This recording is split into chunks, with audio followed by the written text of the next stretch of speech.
ভাই আমার মনে হয় না আমি বেশি সময় আর আপনাদের সাথে থাকতে পারবো, আমার গলা বন্ধ হয়ে আসতেছে, অসুস্থ মানুষ আমি, পারবো না, হয়তো দুই একটা দিয়ে শেষ করি। ভাইরা আমার, প্রথম প্রশ্ন হলো, কোনো অর্থের বিনিময়ে চাকরি নিলে সেই চাকরির বেতন হালাল হবে কি না? অর্থাৎ ঘুষের বিনিময়ে যদি চাকরি নেওয়া হয় তাহলে সেই চাকরির উপার্জন হালাল হবে কি না?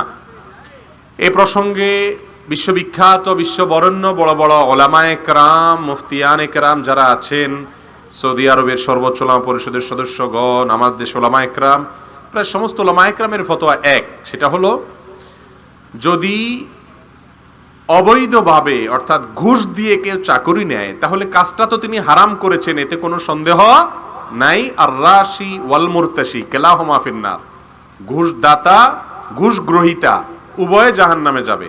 তবে ঘুষদাতা বেচারা যদি বাধ্য হয়ে ঘুষ দেয়, ঘুষ না দিলে তার কোথাও চাকরি হয় না, যেমন আজকাল আমাদের দেশে অবস্থা, তাহলে ওই বেচারাটা আল্লাহ তাআলা মাফ করবেন আশা করা যায়, যদি সে নিরুপায় হইয়া দেয়। কিন্তু ঘুষখোরের মাফ হওয়ার কোনো রাস্তা নাই। বিশেষ করে বান্দার হক নষ্ট করার কারণে আল্লাহও সেটা মাফ করবেন না।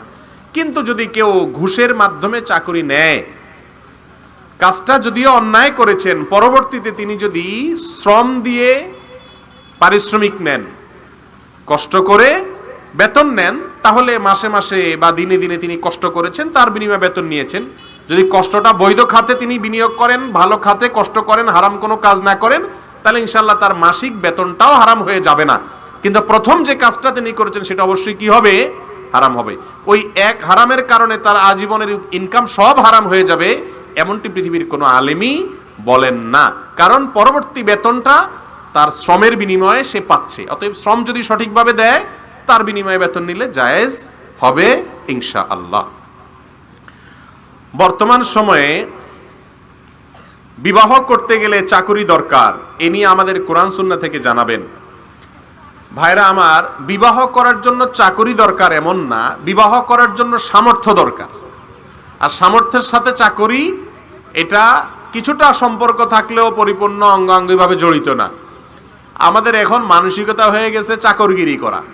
মুসলমানের সন্তান চাকরগিরি ছাড়া আর কিছু চিন্তা করে না। ইহুদির সন্তানরা উদ্যোক্তা হয়, তারা ব্যবসা শিখে নিজে কিছু করার চেষ্টা করে। ভাই, কয়টা মৌসুমি সবজি নিয়ে রাস্তার পাশে বসে যান, একটু সবজি উৎপাদন করেন, একটা মুরগির ফার্ম দেন, একটা ছোটখাটো কোনো কাজ শুরু করেন। এই কাজগুলো চাকরির চাইতে অনেক বেশি সওয়াবের কাজ, ভালো কাজ। মুসলমান এখন চাকরি ছাড়া আর কিচ্ছু বোঝে না।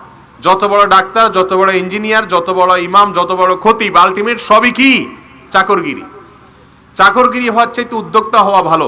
একটা হাদিস শুনেন, রাসূল আকরাম সাল্লাল্লাহু আলাইহি সাল্লাম বলেছেন, কেউ যদি কোনো বৃক্ষ রোপণ করে, কোনো গাছের চারা লাগায়, সেই গাছ থেকে যদি কোনো ফসল হয়, পাতা হয়, বড় হয়, ওখান থেকে যদি পশু পাখি খায়, মানুষ তো বটেই, যদি পশু পাখিও খায়, আল্লাহ রাব্বুল আলামিন ওই গাছ যে লাগাইছে তাকে ওই মানুষ খাইলো, পশু খাইলো, বা এটা নিচে পড়ে সার হলো, এর কারণে সওয়াব দিবেন। তাহলে বোঝা গেল ব্যবসা, উদ্যোক্তা হওয়া এটা ইবাদতের কাজ, যদি উদ্দেশ্যটাকে সেরকম করে নেওয়া যায়। এজন্য বিবাহের জন্য চাকরি করতে হবে কেন? আল্লাহর রহমতে উদ্যোক্তা হতে পারেন, ছোটখাটো কোনো কাজ শুরু করে দেন, গায়ে খেটে শুরু করে দেন।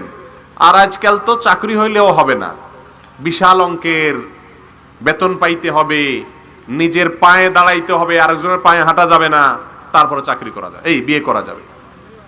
বিয়েটাকে কঠিন করতে করতে এই দেশে, এই সমাজে জেনাটাকে এখন সহজ করে দিস। জেনা এখন সবচেয়ে সহজ। এদেশে জেনা এত সহজ করা হয়েছে যে জেনা করতে পয়সাও লাগে না, পায়ের উপরে দাঁড়াইতেও প্রয়োজন। পায়ের উপরে দাঁড়ানো ছাড়া জেনা করছে, ধরা পড়ছে, সমাজের কেউ বলে না যে বেটা নিজের পায়ে না দাঁড়ায় জেনা করছস কেন, ঠিক না? ঠিক। কিন্তু নিজের পায়ে না দাঁড়াইয়া বিয়ে করছস কেন, এটার জন্য ধরা আছে। যেই সমাজে বিবাহ কঠিন, সেই সমাজে জেনা সহজ। আল্লাহ তাআলা আমাদেরকে হেদায়েত দান করুন। বিবাহের ক্ষেত্রে পাত্রী কে দেখবে, খুবই প্রয়োজনীয় একটি প্রশ্ন, খুবই প্রয়োজনীয়। বাংলাদেশে শতকরা ৯৯টি বিবাহে এই অপকর্মটি করা হয়। বিয়ে করবে একজন, পাত্রী দেখে তার 14 গোষ্ঠীর সমস্ত পুরুষ। এই রোগটা আপনাদের এলাকায় আছে না নেই? ছেলে বিয়ে করবে, সে তার বউ দেখবে, ছেলের সাথে, ছেলে তো দূরের কথা, ছেলের আগে ছেলের ভগ্নিপতি দেখে, বড় ভাই দেখে, মামায় দেখে, খালুয়ে দেখে, ছেলের বাপে দেখে, অনেক সময় পুরো গোষ্ঠীর সবাই দেখে, আসল জন ছেলেই দেখে না। ঠিক না বে ঠিক? ভালো করে শুনে রাখেন, বিবাহের জন্য প্রস্তাব দিতে হলে ছেলে মেয়ে, পাত্র পাত্রী একে অন্যকে দেখে নিবে, এটি সুন্নাত। নবী সাল্লাল্লাহু আলাইহি সাল্লাম বলেছেন, বিয়ের সিদ্ধান্ত নিলে তোমরা একে অন্যকে দেখে নাও, এতে কয়েকটা লাভ আছে। 1 নম্বর লাভ হলো, বিয়ের আগে দেখা দেখি হলে পাত্র পাত্রী একে অন্যকে দেখলে তাদের মধ্যে পরবর্তীতে ভালোবাসাটা বৃদ্ধি হয়। দ্বিতীয় লাভ হলো, কোনো দোষ ত্রুটি থাকলে তারা সিদ্ধান্ত নিতে সুবিধা হয়, পরে আর মন কালাকালি হয় না। এখন আমাদের সমাজে হলো, ছেলে দেখা দেখির খোঁজ খবর নাই, বা দেখলেও ছেলের সাথে 14 গোষ্ঠী পুরুষ যায় দেখে। ভালো করে শুনে রাখেন, বিয়ের জন্য প্রস্তাবক ছেলে, পাত্র তিনি ছাড়া পাত্রপক্ষের অন্য কোন পুরুষ পাত্রীকে দেখা জায়েজ নাই, এটা হারাম। মেয়েদেরকে আমাদের সমাজে গরু ছাগলের মতো আচরণ তাদের সাথে করা হয়। বাজারে কোরবানি গরু কিনতে যেরকম 5-7 জন মিলে যায়, বিয়ে করার সময় ছেলের সাথে এরকম 5-7 জন ভাই, চাচা, ফুফু, মামু, খালু, 14 গোষ্ঠী নির্লজ্জের মতো যে মেয়েকে দেখে, এটা হলো বাজারে গরু ছাগল দেখার মতো। মানুষকে অপমান করা, পাত্রী মেয়েকে অপমান করা, নারী জাতিকে অপমান করা, এটা কোন অবস্থাতে ইসলামে জায়েজ নাই। পাত্রীকে দেখতে পারবেন পাত্র নিজে আর তার পরিবারের মেয়েরা, পাত্রের মা, বোন, ভাবি, তারা দেখবে, কিন্তু অন্য পুরুষরা দেখতে পারবে না। হারাম, সম্পূর্ণ হারাম। এখন মুশকিল হলো, ছেলেরা যারা বিয়ে করবে, এরা যদি বলে, বাপকে যদি বলে যে আব্বা বিয়ে তো আমি করব, আমার দেখার কথা, তুমি দেখতে আসছো কেন? তুমি বসে থাকো, আমি মেয়েটা দেখে আসি।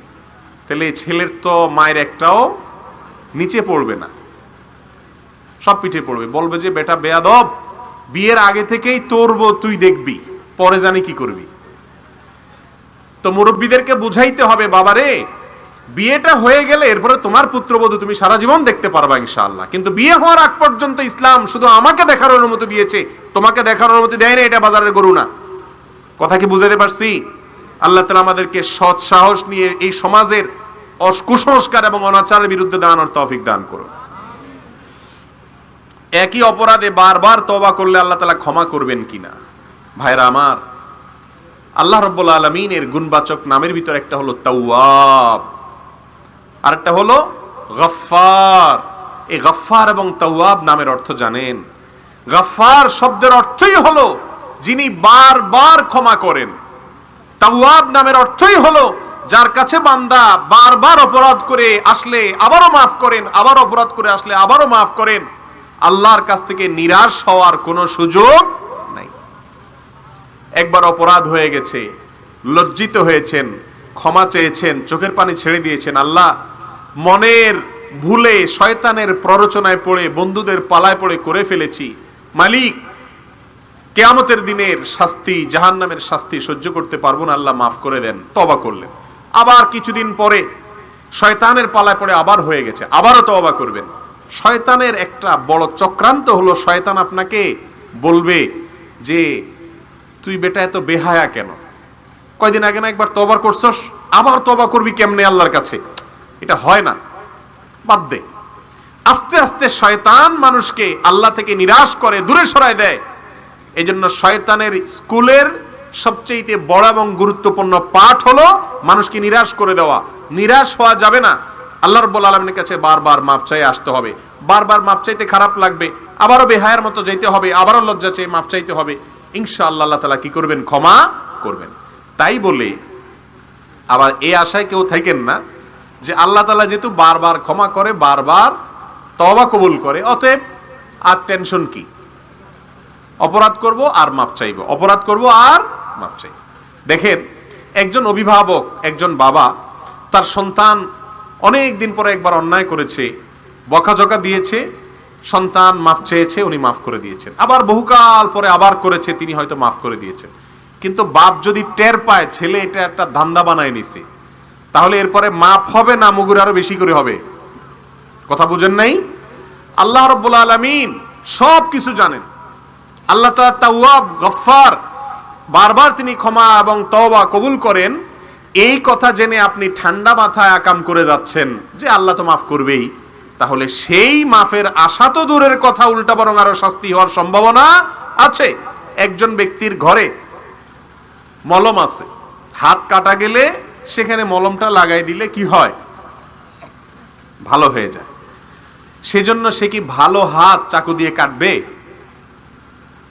ভুলে কেটে গেলে মলম লাগাবে, তাই না? চাকু যেহেতু মলম যেহেতু আছে, লাগাইলেই ভালো হয়ে যাবে, অতএব আমি ঠান্ডা মাথায় হাত কাটবো। এটা কোনো বুদ্ধিমান মানুষ করবে? করবে না। আল্লাহর পাকড়াও, ওই যে বলেছিলাম কিয়ামতের ভয়, জাহান্নামের বাস্তব চিত্রের প্রতি বিশ্বাস যদি আমাদের থাকতো, তো আল্লাহ বারবার তওবা কবুল করেন সে আশার চাইতে আল্লাহ তাআলা কাহ্হার, আল্লাহ তাআলা পাকড়াও করবেন, আল্লাহর আযাব শদীদ, এগুলোর ভয় যে বিশ্বাস যদি থাকতো, তাহলে বারবার ঠান্ডা মাথায় পাপ করার সাহস আমাদের হতো না।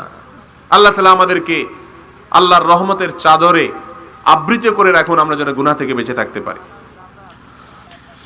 আমি জানতে চাই, যাকাতের টাকা একজন ভূমিহীন লোককে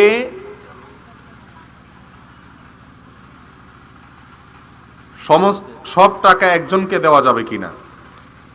ভূমিহীন লোক যার ঘর বাড়ি নেই, আপনি তাকে যদি অনেক যাকাতের টাকা দেন যাতে সে একটা ঘর বানায় থাকতে পারে, ইনশাআল্লাহ এটা অবশ্যই কি হবে? জায়েজ হবে। তার ঘরটর নাই, আপনার সব যাকাতের টাকা দিয়ে 20-50-1 লাখ টাকা দিয়ে তাকে একটা ঘর বানায় দিলেন, তাহলে এতে কোনো অসুবিধা ইনশাআল্লাহ নাই, বরং এটা করা উচিত। কবরস্থানে স্যান্ডেল বা জুতা পরে কবর জিয়ারত করতে যাওয়া যাবে কিনা?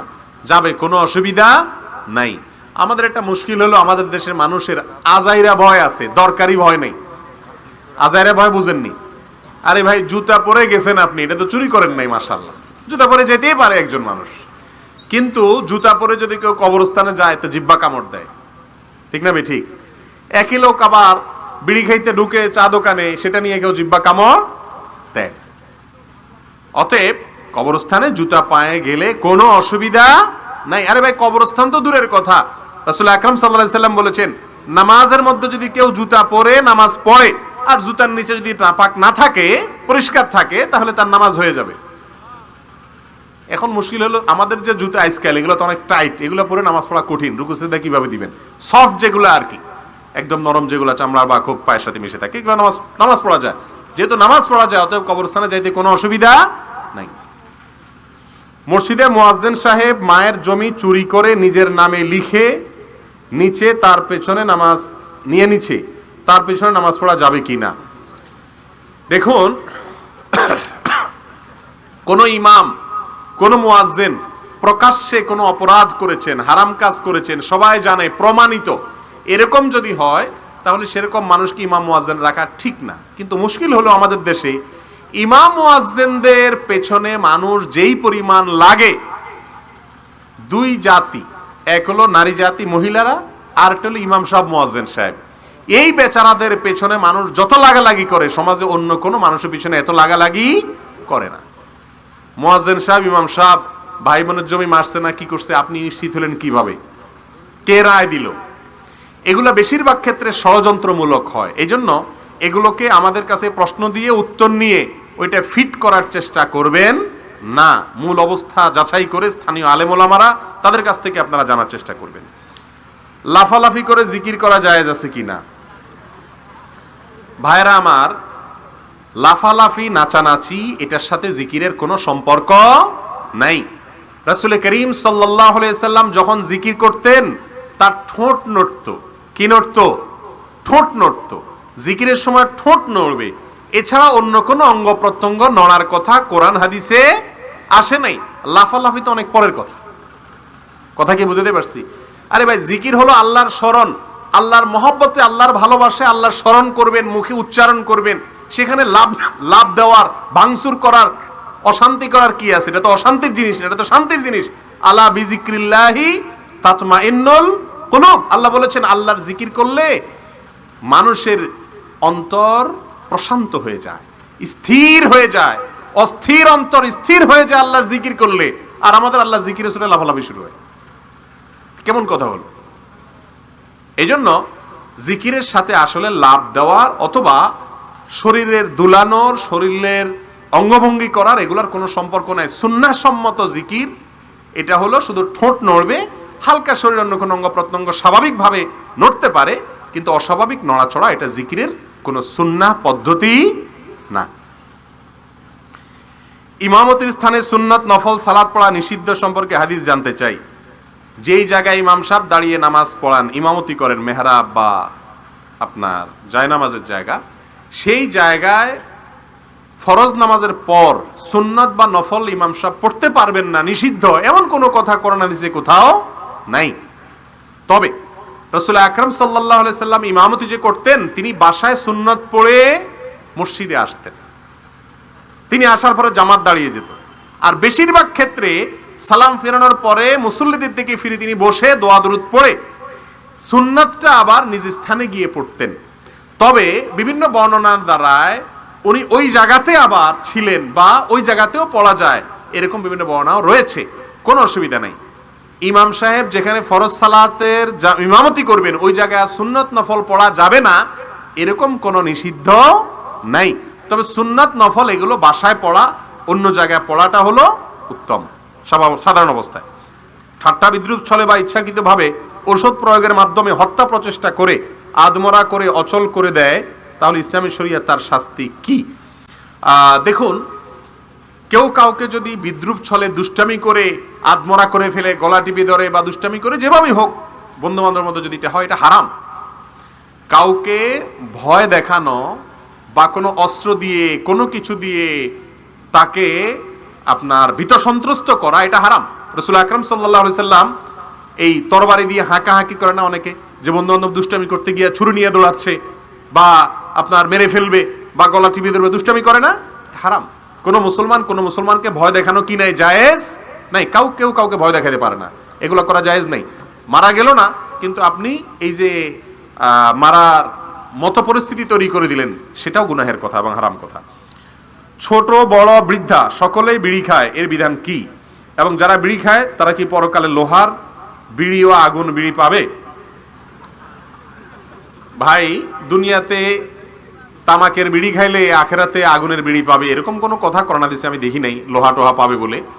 তবে যে ধূমপান মানুষের স্বাস্থ্যকে ধ্বংস করে দেয়, ক্ষতি করে দেয়, হারাম, এটা একজন মুসলমান যদি গ্রহণ করে, সেবন করে, পান করে, অবশ্যই জাহান্নামে তার শাস্তি হবে। কিন্তু শাস্তির ধরন হাদিসে বলা হয় নাই। কেন বলা হয় নাই? কারণ রাসূল সাল্লাল্লাহু আলাইহি সাল্লামের যুগে বিড়ি সিগারেট এগুলো তো ছিলই না। অতএব বিড়ি খাইলে অনুরূপ আপনার এটা হবে, এটা আসবে কোত্থেকে? আসতে হলে তো রাসূলের যুগে এটা থাকতে হবে। বিদায়ের শাস্তির ধরন কি হবে সেটা একমাত্র কে জানে? আল্লাহ তাআলা ভালো জানেন। তবে শাস্তি হবে এটুকু নিশ্চিত। জর্দা খাওয়া কি জায়েজ আছে? জর্দার মধ্যে তামাক থাকে, সাদা পাতা পানের সাথে, অথবা জর্দা যারা খান মুরব্বীরা, আপনাদের প্রতি শ্রদ্ধা রেখে বলছি, আপনাদের প্রতি ভালোবাসা রেখে বলছি, এটা স্বাস্থ্যের জন্য ভালো না খারাপ? আল্লাহ কোরআনে বলেছেন, ওয়ালা তুলকু বিআইদিকুম ইলা তাহলুকা, তোমরা নিজেদেরকে ধ্বংসের দিকে ঠেলে দিও না। ওয়ালা তাকতুলু আনফুসাকুম, তোমরা নিজেদেরকে শেষ করে দিও না। নিজের জন্য যেটা খেলে ক্ষতি হবে নিশ্চিত, সেটা খাওয়া ইসলামে জায়েজ নাই। বিষ খাওয়া ইসলামে জায়েজ না হারাম? কেন হারাম? কারণ বিষ খেলে লাভ হবে না, ক্ষতি হবে। অতএব তামাক, জর্দা, সাদা পাতা এগুলা বিষ। এগুলা কি? বিষ। এগুলা খাওয়া জায়েজ নাই। পানের সাথে শুধু যদি সুপারি, কেন সুপারিটাকেও ডাক্তাররা আজকাল বিষ বলে। এবং জর্দার ক্ষেত্রে তো আমাদের দেশে রেস্ট্রিকশন আসছে, আমি জানি যতটুকু, যে জর্দা বিক্রি করার ব্যাপারে রেস্ট্রিকশন আছে, বিধিনিষেধ আছে। হ্যাঁ, মিষ্টি জর্দা জাতীয় যেগুলো আছে, যে খাইলে একটু মুখে গ্রান হয়, কোনো তামাক টামাক নাই, এরকম কিছু থাকলে সেটা কি করতে পারেন? খেতে পারেন। পরিবারের পর্দার ব্যাপারে দয়া করে কিছু বলুন। পরিবারের পর্দা, এটাকে আলাদা কোনো পর্দা আছে নাকি? আবার পরিবারের পর্দা বলতে দরজার সামনে কাপড়ের পর্দাই তো নাকি? হ্যাঁ, পরিবার বলতে সম্মিলিত পরিবার। ভাইরা আমার, অনেক নামাজি কালামি মানুষ আছেন, নিজেরা দিনদার, আলেম ওলামাও আছেন, সব জায়গায় পর্দা করে মাশাআল্লাহ, মহিলা বাহিরে বোরকা পরে চলে, কিন্তু বাসায় দেবরের সাথে দেখা দেয়, আছে না নেই? ভগ্নিপতি শালিকের সাথে দেখা দেয়। মনে রাখবেন, বাহিরে পর্দার গুরুত্ব ইসলামে যত বেশি, বাসার ভেতরে পর্দার গুরুত্ব তার চাইতে বেশি।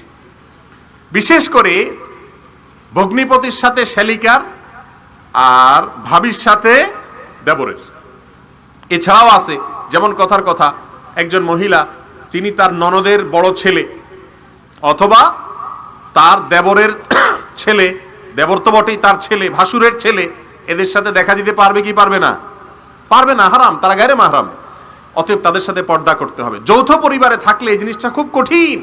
মনে রেখেন, মহিলারা অনেক সময় বেঁচে যাবে, আমরা পুরুষরা ধরা খেয়ে যাব, কারণ তাদের বাসার ভেতরে পর্দার মধ্যে বসবাস করার সুযোগ আমরা দেই না।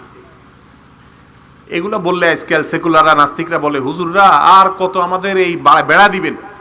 হুজুররা বেড়া দেয় তোমাদের বাঁচানোর জন্য, তোমাদের বাঁচানোর জন্য। ঘরে ঘরে পরকিয়া, অপকর্ম, হারাম সম্পর্ক, সর্বনাশ হওয়ার পরে হুঁশ ফিরে আসে। আল্লাহ তাআলা বলছেন আগে থেকে কি দাও? বাদ দাও। এই জন্য ঘরের ভিতরে পর্দা করাও ফরজ। অনেক মানুষ বলে আমার অন্তর ঠিক আছে কিন্তু নামাজ পড়ে না, রোজা রাখে না, এর বিধান ইসলামে কি বলে? নামাজ পড়ে না কিন্তু কি ঠিক আছে? অন্তর ঠিক আছে। এটা হলো ব্রাশও করে না, মেসওয়াকও করে না, কিন্তু মুখ পরিষ্কার আছে। এই কথা যেরকম নামাজ না পড়লে কি হয়েছে, অন্তর ঠিক আছে, এই কথাও একই রকম। তোমার অন্তর ঠিক আছে না বাঁকা আছে, এটা প্রমাণ হলো নামাজ। এটার না প্রমাণ হলো কি? সালাত। যে ব্যক্তি সালাত আদায় করে তার অন্তর আল্লাহর দিকে আছে, বোঝা যাবে। আর যে সালাত আদায় করে না, বুঝতে হবে তার অন্তর বাঁকা আছে। তুমি দাবি করলেই তো হবে না। সালাত এটা যে আদায় করে না, সে নিজেকে ইমানদার মুসলমান হিসাবে দাবি করার নৈতিক কোনো অধিকার রাখে না। বাংলাদেশের মুসলমানরা মনে করে নামাজ না পড়লে কি হয়েছে, ইমান আছে। ভাইরা আমার, খলিফাতুল মুসলিমিন ওমর রাদিয়াল্লাহু তাআলা বলেছেন, লা হাজ্জা ফিল ইসলাম লিমান তারাকাস সালাহ। যে ব্যক্তি নামাজ ত্যাগ করে, ইসলামে তার কোনো অংশ নাই, হিস্সা নাই, নাম নেয়ার কোনো অধিকার নাই তার। মুসলমান নামাজ না পড়ে আবার কই ঈমান আছে? কোনো অবস্থায় সুযোগ নেই। আল্লাহ তাআলা হেফাজত করুন। সংসার ও সামাজিক জীবনে মহিলাদেরকে পাগল করে ফেলেছে স্টার জলসা ও জি বাংলা, এ সম্পর্কে কিছু বলবেন? মহিলাদেরকে স্টার জলসা, জি বাংলা নষ্ট করছে। আপনাদেরকে কিসে নষ্ট করছে? মোবাইলে, ফেসবুক আর ইউটিউবে নষ্ট করছে। ঠিক না বে ঠিক? আমরা সবাই ভাগে যোগে জাহান্নামে যাওয়ার চেষ্টা করি। শয়তান সবাইকে একটা করে আইটেম দিছে, সবাইকে একটা করে কি দিছে? আইটেম দিছে। যাদের মোবাইল নাই, নেট নাই, নেটের কানেকশন নাই বাসায়, তাদেরকে স্টার জলসা দিছে, মহিলাদেরকে তোমরা বৈশা বৈশা জাহান্নামে যাও। আর যুবকদেরকে শয়তান আইটেম দিছে, তোমরা ফেসবুক, ইউটিউব, মোবাইলে নিয়ে গুতাগাতি করো, সময় নষ্ট করো, তোমরা এইভাবে জাহান্নামে যাও। আর মুরব্বীরা বেশিরভাগ তারা ফেসবুক, ইউটিউব অনেকেই বুঝে না, আর স্টার জলসাও বাসা বাড়িতে বসে বসে বেশি সময় দেখে জমে না। তাদেরকে শয়তান একটা আইটেম দিছে, চায়ের দোকান। কি দিছে আইটেম? চায়ের দোকান। যে তোমরা সবাই মুরব্বীরা বসো, সেখানে বসে টক শো করো। এমন এক টক শো, যেই টক শো 24 আওয়ার্স প্রায় চলে, রাতের কয়েক ঘন্টা বাদ দিয়ে সারাদিন রাত টক শো চলে। অন্যান্য টিভি চ্যানেলে টক শোতে বুদ্ধিজীবী আসে, বুদ্ধিজীবী যায়, অনুষ্ঠান একটা আসে আরেকটা যায়, কিন্তু চায়ের দোকানের টক শো মাগার সকাল থেকে রাত পর্যন্ত চলতে থাকে। একের পরে গেস্ট পাল্টায়, উপস্থাপক পাল্টায়, কিন্তু টক শো শেষ হয় না। এই দেশটার 12টা কি এমনি এমনি পাচ্ছে? কারণ এই দেশে কাজের মানুষ নেই, সব বুদ্ধিজীবী। সবাই বসে বসে চায়ের দোকানে কি দেয়, কে কি করলো, কে কি না করলো, গীবত, শেকায়েত। ডক্টর খন্দকার আব্দুল্লাহ জাহাঙ্গীর রহমাতুল্লাহ একটা কথা বলতেন যে সারা জীবন ভর চায়ের দোকানে আড্ডা মেরে মেরে, চার কাপে চুমুক দিতে দিতে দুনিয়ার গল্প স্বল্প চা দোকানে করছেন মুরব্বীরা, বুড়ারা, চাচারা। ভালো করে শুনে রাখেন, ওই ঘন্টাকে ঘন্টার আড্ডার চাইতে বাসায় চাচির সাথে বসে একটু খুনসুটি করেন, একটু মজা করিয়েন, একটু হাসি তামাশা করিয়েন, আল্লাহর কাছে ওর জন্য আপনার আমল নামে একটা সওয়াব লেখা হবে। আর এত টকশো করছেন, অনেক সওয়াব পেয়ে গেছেন, কিয়ামতের ময়দানে যায় দেখবেন গুনাহের পাহাড় নিয়ে উঠছেন ওই চা দোকানে বসে বসে গীবত শিকায়েত করার কারণে। ঠিক না ভাই? ঠিক। এই জন্য যুবকদেরকে ধরাই দিছে, যুবক যুবতীদেরকে দিছে ফেসবুক, ইউটিউব শয়তানে, আর মহিলাদেরকে ধরাই দিছে স্টার জলসা, জি বাংলা, আর চাচা মুরব্বীদেরকে দেখাই দিছে কি চা দোকানের উন্মুক্ত টকশো। আল্লাহ তাআলা আমাদের সবাইকে শয়তানের ফাঁদগুলোকে নাশাত করে জান্নাতে যাওয়ার তৌফিক দান করুন। রাসূলুল্লাহ সাল্লাল্লাহু আলাইহি ওয়াসাল্লাম মাটির তৈরি নাকি নূরের তৈরি? ভাই, রাসূলুল্লাহ সাল্লাল্লাহু আলাইহি ওয়াসাল্লাম মাটির তৈরি নাকি নূরের তৈরি, প্রশ্ন দেখলে আমার এত কষ্ট লাগে। এ ভাই, আল্লাহ তাআলা তার রাসূলকে নূর দিয়া বানাইছে না মাটি দিয়া বানাইছে না কি তামা দিয়া বানাইছে, আপনার দরকার কি? এটা কোনো প্রশ্ন হলো? রাসূলকে আল্লাহ তাআলা কি দিয়া বানাইছে এটা আমার জানার দরকারটা কি? আমার দরকার হলো রাসূল কি করতে বলেছেন, কি করতে নিষেধ করেছেন, এটা আমার জানা দরকার, ঠিক না ভাই? ঠিক। অতএব রাসূল আকরাম সাল্লাল্লাহু আলাইহি সাল্লামকে আল্লাহ তাআলা কি দিয়া বানাইছেন এই প্রশ্ন আমাদের জন্য কোনো প্রয়োজনীয় প্রশ্ন না। ও ভাই, আদার ব্যাপারে জাহাজের খবর নেওয়ার কোনো দরকার আছে? কথা বলেন, আদার ব্যাপারে জাহাজের খবর নেওয়ার দরকার আছে? আরে ভাই, জাহাজের খবর নিবেন নাবিকে, আপনি আদার ব্যাপারে আপনার জাহাজের খবর দরকারটা কি? আল্লাহ তাআলা তার রাসূলকে কি দিয়ে বানাইছে এটা কোনো প্রশ্ন হলো?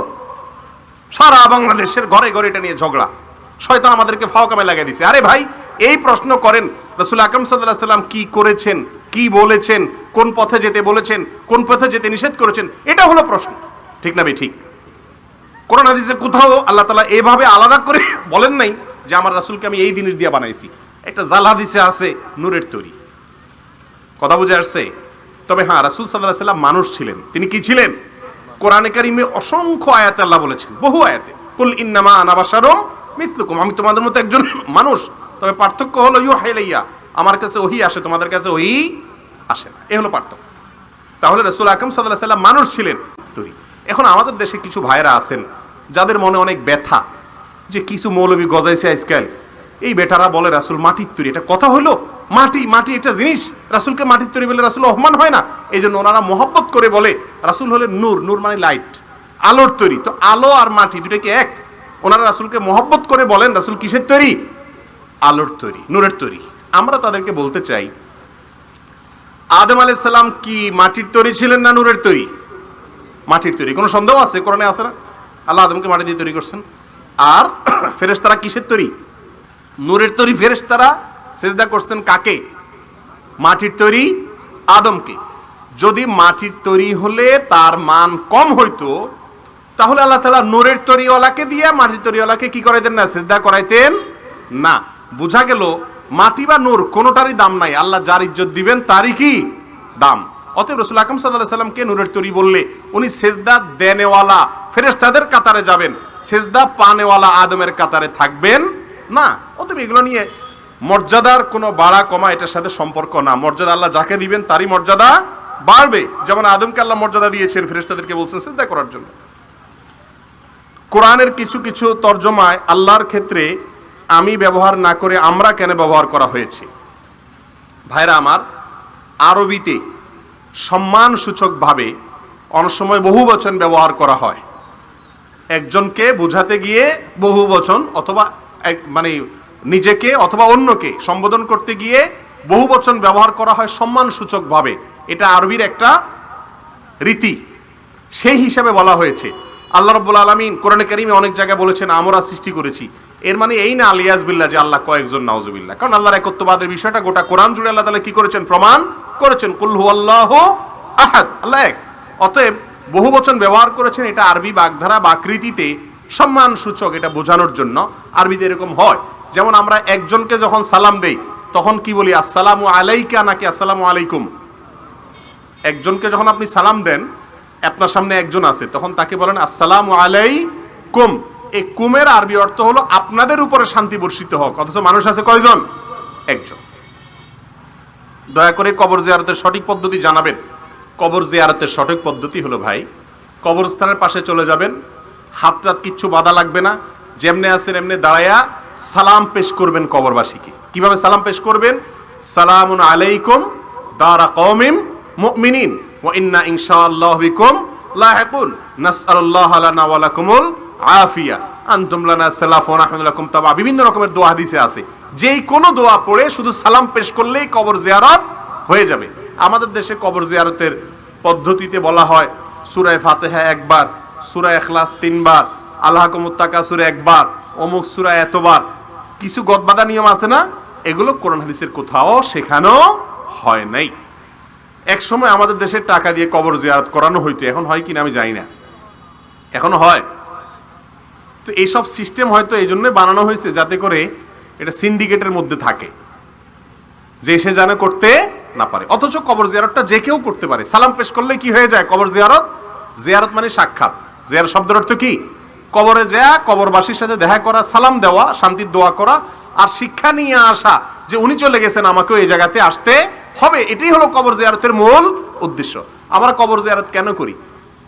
আমাদের দেশের প্রায় সব মানুষ মনে করে কবর জিয়ারত করতে হয় কবরবাসীর জন্য কিছু দেওয়ার জন্য। এটা ভুল। কবর জিয়ারত করবেন আপনার নিজের স্বার্থে। নবী সাল্লাল্লাহু আলাইহি ওয়াসাল্লাম বলেছেন, কুনতু নাহাইতুকুম আন জিয়ারাতিল কুবুর ফাজুরুহাল আন ফাইন্নাহা তুযাক্কিরুকুমুল আখিরা। তো আমি তোমাদেরকে একসময় কবর জিয়ারত করতে নিষেধ করছিলাম, এখন তোমরা কবর জিয়ারত করিও, কারণ কবর জিয়ারত করলে আখিরাতের কথা স্মরণ হয়। তাহলে কবর জিয়ারত যে করবে তার নিজের লাভে যাবে, পাশাপাশি মুর্দার জন্য দোয়া করবে, কিন্তু দোয়াটা মূল উদ্দেশ্য না। এখন আমরা জিয়ারত করে আসি, আখিরাতের কথা স্মরণ করতে কি হবে? পয়সা নিয়ে যে জিয়ারত করে ওর তো পয়সা কথা স্মরণ হবে, ঠিক না ঠিক? ফজরের ফরজ সালাত শুরু হয়ে গেছে, ফরজ ধরবো নাকি সুন্নত পড়বো? ফরজ ধরবেন। কি করবেন? ফরজ জামাত ধরবেন। ইযা উকিমাতিস সালাহ ফালা সালাতা ইল্লাল মাকতুবা। নবী সাল্লাল্লাহু আলাইহি ওয়াসাল্লাম বলেছেন, যখন সালাতের ফরজ নামাজের একামত শুরু হয় তখন ফরজ ছাড়া আর কোনো নামাজ পড়া যাবে না। শুধু ফজরের নামাজের ক্ষেত্রে এক্সেপশন হওয়ার ব্যাপারে কোন কোন সাহাবী, কোন কোন সালাফ থেকে বর্ণনা পাওয়া যায়, কিন্তু এক্ষেত্রে নিরাপদ হলো সরাসরি জামাতে শামিল হওয়া, পরে আপনি সুন্নত পড়ে দিবেন। কথা কি বুঝতে পারছি? মহিলারা কোরআন পড়ার সময় অন্য কেউ শুনতে পেলে গুনাহ হবে কিনা? মহিলাদের কোরআন তেলাওয়াত অন্য কোনো পুরুষকে শোনানো জায়েজ নাই। আজকাল নেক্সট সুরতে ধোকা বাইর হয়েছে, এই যে ইয়াং কতগুলা মেয়ে বাইর হয়েছে, নাম আমি আর বললাম না, না জানা মানুষ আবার যে ইউটিউবে সার্চ দিবেন। এসব মেয়েদের সুন্দর সুন্দর কণ্ঠের তেলাওয়াত, ইয়াং মেয়েদের তেলাওয়াত ইউটিউব, ফেসবুক বোঝাই রয়ে গেছে। এবং তেলাওয়াত যে সুন্দর, তাদের শুদ্ধ, সেটা নিয়ে সন্দেহ নাই, কিন্তু কোরআন তেলাওয়াত করার সময় সুর কি কর্কশ রাখতে হয় না মিষ্টি রাখতে হয়? কথা বলেন। কোরআন তেলাওয়াতের সময় মিষ্টি সুরে তেলাওয়াত করা সুন্নত না কর্কশ সুরে? মিষ্টি সুরে। যায়িনুল কোরআন বিআসওয়াতিকুম, তোমরা কোরআন তেলাওয়াতের সময় সুন্দর কণ্ঠ দিয়ে তেলাওয়াত করিও। লাইসা মিন্না মান লাম ইয়াতাগান্না বিল কোরআন, কোরআন যে সুন্দর করে পড়ে সে আমার উম্মত না। যাই হোক, এরকম বহুত রিওয়ায়াত আছে, মৌলিকভাবে মর্ম সহিহ এনে কোনো সন্দেহ নাই যে কোরআন তেলাওয়াতের সময় সুন্দর কণ্ঠে তেলাওয়াত করতে হয়। এখন কোনো মেয়ে মানুষ, ইয়াং হোক বয়স্ক হোক, কোনো যদি কোরআন তেলাওয়াত করে, এটা ইউটিউবে ফেসবুকে ছাড়ে বা এমনি অফলাইনে তেলাওয়াত করে, তাহলে সুর দিয়ে তো পড়তে হবে। আর এমনি মহিলারা তো কোরআন তেলাওয়াতে অটোমেটিক একটা মেয়েলি সুর দেয়, গ্রামাঞ্চলে একটু বেশি, শহরেও আছে। তো সুর দিয়ে তেলাওয়াত করলে ওইটা পুরুষ শুনবে, শোনার পরে তার মনের ভিতরে বাজে চিন্তা আসার সম্ভাবনা আছে না নেই? আল্লাহ কোরআনে বলেছেন, তোমরা যদি কোমল কণ্ঠে, হে নারীরা, তোমরা যদি পুরুষদের সাথে অতিরিক্ত কোমল কণ্ঠে কথা বলো, তাহলে যাদের অন্তরে রোগ আছে এদের অন্তরে বক্রতা আসবে, তোমাদেরকে নিয়ে বাজে চিন্তা করবে। আজকাল এসব কথা বললে আমাদের মা বোনরা বুঝেন না। তথাকথিত নারীবাদীরা উল্টা বলে যে হুজুররা মেয়েদেরকে কি পাইছে যে একটু সুন্দর করে তেলাওয়াত করতে পারবে না, বা ইসলাম তো নিষেধ করে না, তোমার তেলাওয়াত তুমি করো, আরেকজনকে শুনাইও না। যেই লোকগুলো তোমাকে বলতেছে না এটা নারী স্বাধীনতা বিরোধী, এগুলা সবগুলা শিয়াল। শিয়াল সব সময় মুরগির স্বাধীনতা চায়, এরা শিয়াল, এদের থেকে সাবধান থাকতে হবে। কারণ মনে মনে তোমাকে নিয়ে বাজে চিন্তা করবে বোন, তোমাকে নিয়ে সে ফালতু কল্পনা করবে, সে কখনো তোমার বন্ধু হতে পারে না। আল্লাহ রাব্বুল আলামিন আকর্ষণ দিয়ে সৃষ্টি করেছেন, এটা সৃষ্টিগত, অতএব সাবধানতা অবলম্বন করতে হবে। ইসলাম যৌনতাকে কন্ট্রোল করতে বলে, এটা বাই বর্ন সৃষ্টিগতভাবে প্রমোটেড, অতএব যৌনতাকে নতুন করে উস্কাতে হয় না, ওটাকে কন্ট্রোল করতে হয়। আল্লাহ তাআলা আমাদেরকে বুঝার তৌফিক দান করুন। মহিলাদের ইজতেমা এবং তালিম ইসলামে কতটুকু গ্রহণযোগ্য? মহিলা ইজতেমা নিয়ে গত বছর এখানেই বলেছিলাম কথা, আলহামদুলিল্লাহ। এবছর আবার একই প্রশ্ন করেছেন। মহিলাদের নিজেদের পর্দার সাথে থেকে মহিলা তালিম যেটাকে আমরা বলি, এটা জায়েজ আছে বহু শর্ত সাপেক্ষে। আজকাল মহিলা তালিমের নামে যা হচ্ছে, কিছু কিছু সহি এবং শুদ্ধ পদ্ধতিতে থাকলেও বেশিরভাগ মহিলা তালিমের নামে যা হচ্ছে এগুলো ভয়াবহ, বিভ্রান্তিকর, এগুলো ইসলামের কোনো সঠিক কাজ না। বেশিরভাগ, সবগুলোকে বলি নেই। যদি কোনো বাসায় আশেপাশের মহিলারা একত্রিত হয়, আম্মা জান আয়েশা রাদিয়াল্লাহু তাআলা আনহার বাসায় অন্য মেয়েরা এসেছেন আশপাশ থেকে, তারা দিন শিখেছেন।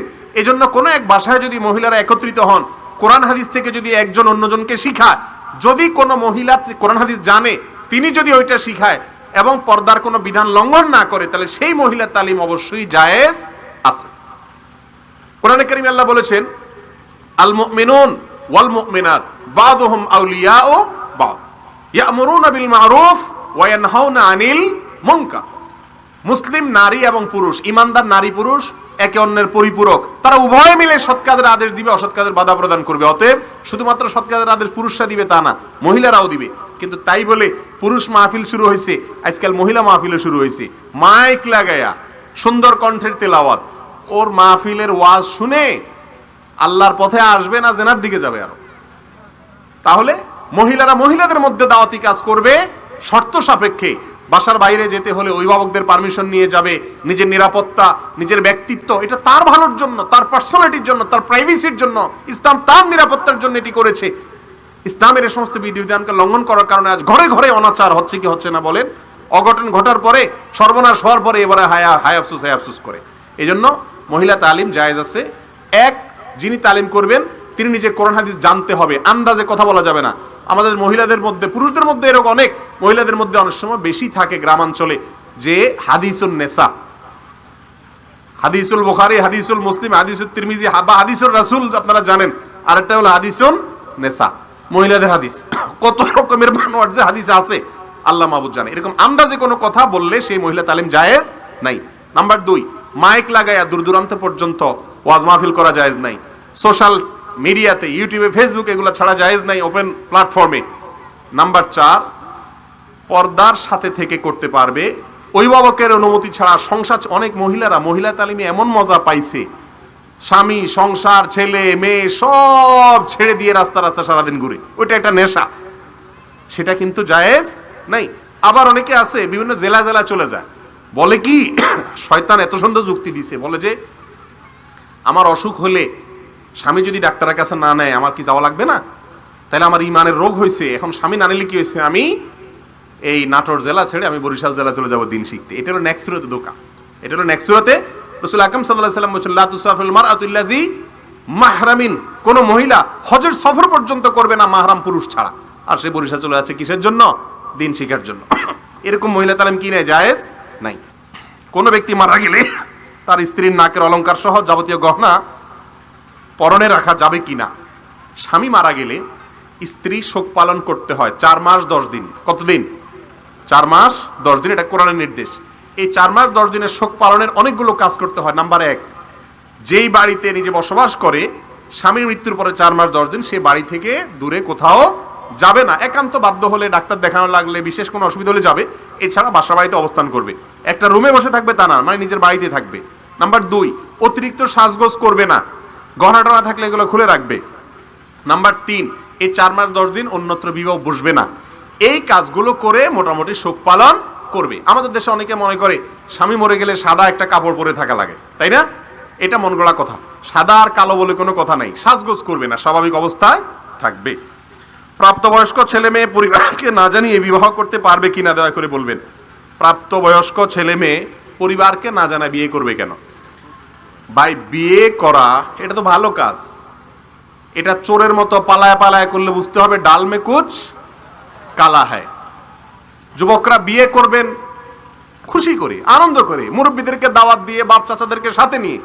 ইটিস ফিটিস করে লুকায় চুরি করলে এটা নাম চুরি। এটা বিয়ে হয় কিভাবে? কথা বুঝেন নাই? ফতোয়া জিগাইতে আসছে। আরে ভাই, মানুষ চোরে না চুরি করে গোপনে গোপনে। আপনি বিয়ে করতেছেন মাশাআল্লাহ, তাহলে এটা গোপনে করার কি হলো? এটা প্রকাশ্যে করবেন, মুরব্বীদেরকে জানায় করবেন। আর মুরব্বীদেরকে অ্যাভয়েড করে নিজে নিজে সিদ্ধান্ত নিয়ে এই তলে তলে গোপনে গোপনে বিবাহ, এগুলো কল্যাণ বয়ে আনে না। যৌবনের ভ্রম, শয়তানে অনেক কিছু বুঝায়, একসময় আফসোস করবেন, তখন কিন্তু আর কাজে আসবে না। বর্তমানে কোন কোন আলেম মসজিদে চেয়ার বা টুলে নামাজ পড়া যাবে না বলে মাসআলা দিচ্ছেন। আমি জানতে চাই, মসজিদে চেয়ার বা টুলে জামাতে নামাজ পড়া যাবে কিনা? চেয়ারে বসে নামাজ পড়া যাবে ওই ব্যক্তির জন্য যে ব্যক্তি দাঁড়ানোর ক্ষমতা নাই, দাঁড়াইতে পারে কিন্তু রুকু সিজদাতে পিঠ ভাঙার ক্ষমতা নাই। আজকাল এমন এক সমস্যা হয়েছে, সামান্য একটু কোমর ব্যথা হলে চেয়ারে বসে ধপ করে নামাজ পড়া শুরু করে দেয়। সারা দুনিয়া দাবড়ায় আসতেছে, দুনিয়া ভাঙ্গা চূড়া উল্টে ফেলাইতেছে, কিন্তু নামাজের সময় উনি একেবারে মাজুর হয়ে গেছে, তাই না? মসজিদ নাকি কোন আরএফএল এর শোরুম, বুঝার কোনো উপায় নাই। অর্ধেক মসজিদ চেয়ার আর চেয়ার।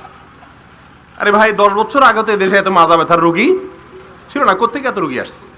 তবে হ্যাঁ, যদি এমন হয় যে আসলে একজন মানুষ এত অসুস্থ যে তিনি রুকু করে মাজা ভাঙতে পারেন না, সেজদা করতে পারেন না, করলে তার অনেক কষ্ট হয় বা পড়ে যায় বা অনেক ফ্যাটি, বা ডাক্তার বলেছেন যে তার জন্য বড় ধরনের ক্ষতি হতে পারে, তার মেরুদণ্ডে হাড্ডিতে সমস্যা আছে, এই ব্যক্তি অবশ্যই দাঁড়ানোটা দাঁড়ায়া রুকু সেজদার সময় চেয়ারে বসে ইশারা নামাজ পড়তে পারবে, এটাই মত, বিশুদ্ধ মত।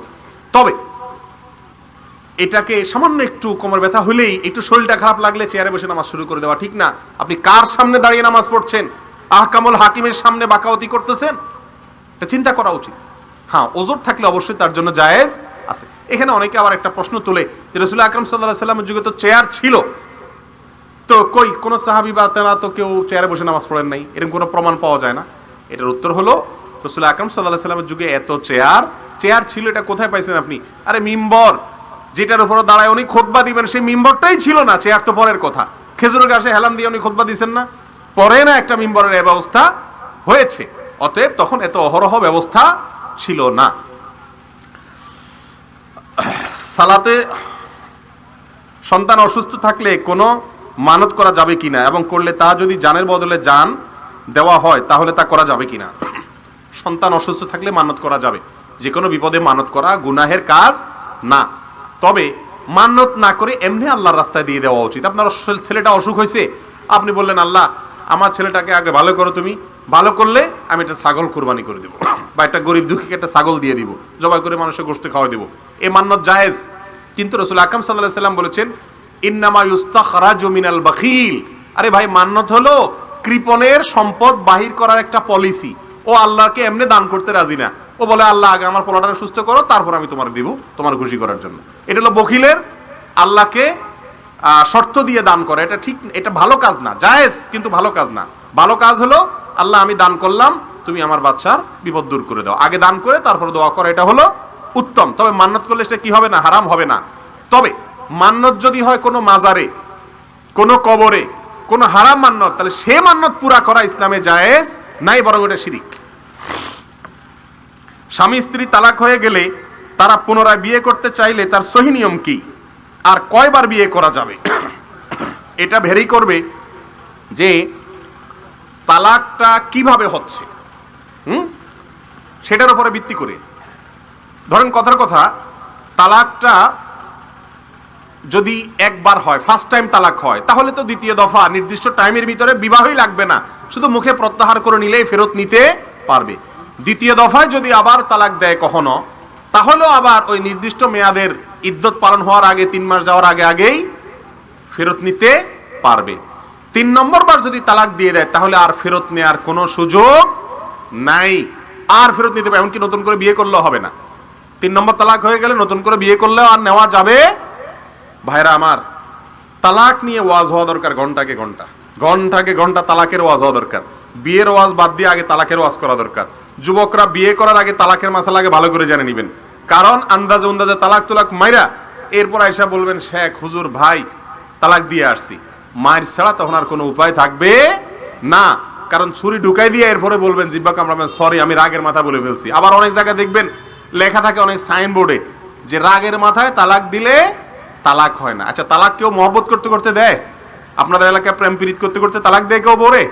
আরে ভাই, তালাক দেয়ই তো রাগের মাথা। তো রাগের মাথা তালাক না হলে দুনিয়াতে আর কোনো তালাকই কি হবে না। খবরদার, তালাক একটার বেশি দেওয়া উচিত না, জায়েজ নাই, গুনাহ।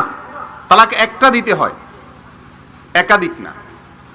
এরপরে সুযোগ দিতে হয়, তাহলে সেই তালাক দেওয়ার পরে ফেরত নেওয়ার সুযোগ থাকে। আমাদেরকে শয়তান এমন মূর্খতার ভিতরে ডুবাই রাখছে, বউর উপরে রাগ উঠলে একসাথে 3,000 3 লাখ তালাক, বউরে তালাক, বউর 14 গোষ্ঠী সহ তালাক দেয়। এগুলা ধরে হাড্ডি গুড়া গুড়া করে দেওয়া উচিত। এগুলো অন্যায়, এগুলো হারাম কাজ। তালাক একটা দিতে হয়, তাও ঠান্ডা মাথায়। তালাক আসলো আর হুট করে দিয়ে দিলাম তা না, চিন্তা ভাবনা করতে হয়, পরামর্শ করতে হয়, আলেমদের কাছে যেতে হয় যে আমি আসলে স্ত্রীকে রাখতে চাচ্ছি না বা রাখতে পারতেছি না বা আমাদের বনিবনা হচ্ছে না। আল্লাহ রাব্বুল আলামিন এর কাছে সবচেয়ে অপছন্দনীয় কাজ তালাক, জানেন আপনারা? সবচেয়ে অপছন্দনীয়। যেই পুরুষ কথায় কথায় বউরে তালাকের কথা বলে, এমনকি যে মহিলা কথায় কথায় স্বামীকে বলে আমার ছেড়ে দেবো, বাড়ি চলে যাবো, এদের উভয় আল্লাহ লানত প্রাপ্ত। আল্লাহ তাদেরকে সন্তুষ্ট না। সহিহ মুসলিমের একটা হাদিস শুনেন, এক ইবলিসের যে নেতা, সে পানির উপরে, সমুদ্রের উপরে তার সিংহাসন বসা এবং প্রতিদিন ইবলিসের ছাপনা সব ছেড়ে দেয়, যা গোটা নাটোর জেলার ঘরে ঘরে যা আকাম কুকাম করে আয়। সারাদিন ঘুরা ঘুরা আকাম কুকাম করে সন্ধ্যা যখন ফিরে আসে, দলনেতা জিজ্ঞাসা কি কাম করে আইসোস? একজন এসে বলে, নেতাজি অমুকরে ফুসলে ফাসলে একটা দোকানতে চুরি করাইছি, আরেকজনকে ফুসলে ফাসলে মানুষ খুন করাইছি, আরেকটারে বিড়ি ধরাইছি আজকে, আরেকটারে একটা অবৈধ প্রেম প্রীতি লাগাই দিছি। শয়তান বলে যে কোনো রকম আর কি, এমন আহামরি কিছু করো নাই। হঠাৎ করে যখন একটা এসে বলে যে স্বামী স্ত্রীর মধ্যে ঝগড়া লাগাইয়া তালাক দেওয়াই দিছি, তখন ইবলিস বলে হ্যাঁ এই একটা কাজের কাজ করছো। তাহলে বোঝা গেল যে স্বামী স্ত্রীর মধ্যে বিচ্ছেদ এটা অত্যন্ত জঘন্য একটা কাজ, একান্ত প্রয়োজন না হলে তালাক দেওয়া উচিত না। আল্লাহ আমাদেরকে বুঝার তৌফিক দান করুন।